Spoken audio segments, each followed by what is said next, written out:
Are you sure you want to be defiling your ancestors' remains like that? You make it sound so dirty.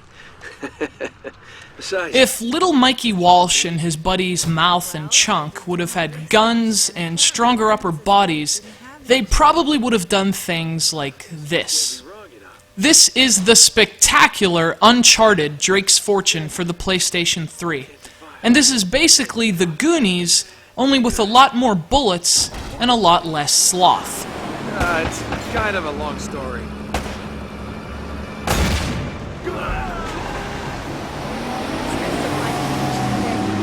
Less talking, more shooting. Uncharted is every bit as awesome as a Goonies comparison warrants. And in fact, it's fitting we compare the game to a movie, choose Indiana Jones if you prefer, because Uncharted is really one of the brightest and most outstanding releases at that intersection of film influences and gaming conventions. It just has the feel of a Hollywood blockbuster, but it never forgets it's a video game either, and the adrenaline-fueled gameplay itself actually contributes to the cinematic feeling created by Uncharted's incredible graphics and score. Indeed, almost everything you do in this game feels like work for a stunt double. The characters themselves are another reason Uncharted feels so cinematic. Well, certainly they hardly deviate from established character stereotypes, but from the way they animate to their generally superb voice acting, they do a far more convincing job of telling a story than most video game characters.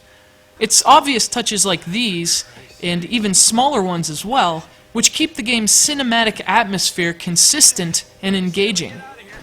And if you think things like that aren't important, well, you obviously haven't played Uncharted: Drake's Fortune. Well? Little present from Sir Francis. Oh, so you found the coffin. Uncharted tells the story of Nathan Drake, a professional adventurer and treasure hunter by trade, who's on the trail of a prize with as much historical importance as financial value. What's interesting about Drake, though, is that unlike his cash-blinded associate Sully, he never really seems to be chasing a payday as much as a good adventure. An intrepid spirit he seems to have inherited from his distant ancestor, Sir Francis Drake. And the clues he's following on this particular hunt just so happen to have been left by Francis Drake himself. And although it's a few centuries old, the trail has gotten unexpectedly warm. And that is where Uncharted picks up the story. The blockbuster spirit keeps you engaged, but it's obviously the gameplay that keeps you playing. And that's where things get interesting for Uncharted. For all the things it does well, originality is certainly not one of them. A criticism which applies to both the Hollywood influences and even more so to the gameplay. After less than an hour with Uncharted, it's clear that Nathan Drake copied his homework from classmates like Lara Croft, that Persian prince, and even Marcus Phoenix. And Drake certainly doesn't try to hide it. A cynic could argue Uncharted is merely the result of 3 cups of Tomb Raider, 7 pinches of Prince of Persia, and a hearty dash of Gears of War. And even though that's a legitimate criticism, Uncharted is really the epitome of a game that's more than the sum of its parts.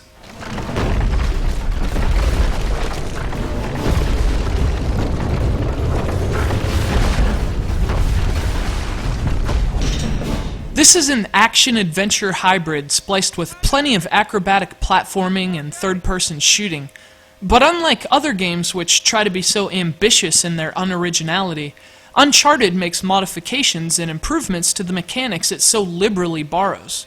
For example, the shimmying and platforming may feel very Tomb Raider, but Drake does it much smoother than Lara Croft ever has, which makes it a less frustrating endeavor in Uncharted.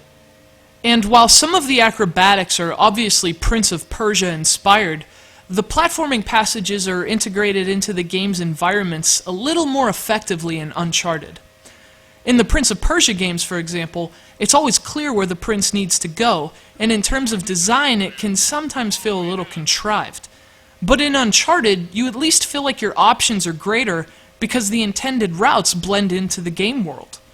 You'll often look at rocks and vines and even try to climb these objects that you can't, Not because the routes are unclear, but because the layouts create what is at least an illusion that you can use your environment in creative ways. Nate, you should be able to drop right down into the U-boat from there. Much of Uncharted is obviously built around combat, specifically a cover-and-shoot mechanic, which feels somewhat Gears of War. This is the only area of the game which doesn't feel like an improvement over the games which inspired it, but that's not to say it's bad. In fact, quite the contrary, it's a lot of fun to gun down pirates and take cover behind ancient crumbling ruins, and it controls pretty well too. I have one minor complaint about Uncharted, and it actually comes with a disclaimer. Now, toward the end of the game, Uncharted throws you a wicked curve which forces you to change the way you've been playing.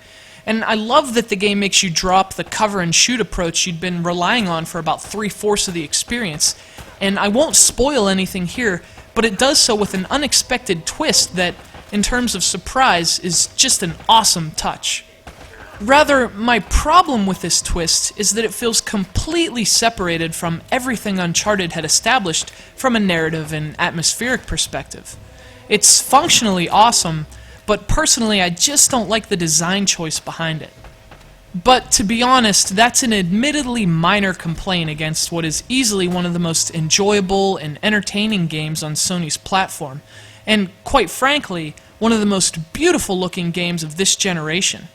From the game's art style to its gorgeous lighting and effects, Uncharted is proof that sometimes graphics do matter, because they add a lot to the experience and often amplify the gameplay.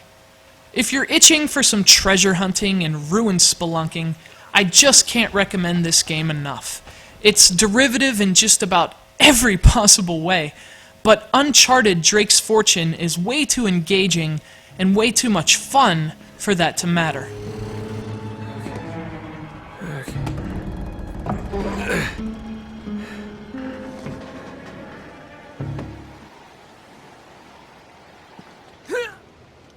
Whoa, whoa, whoa,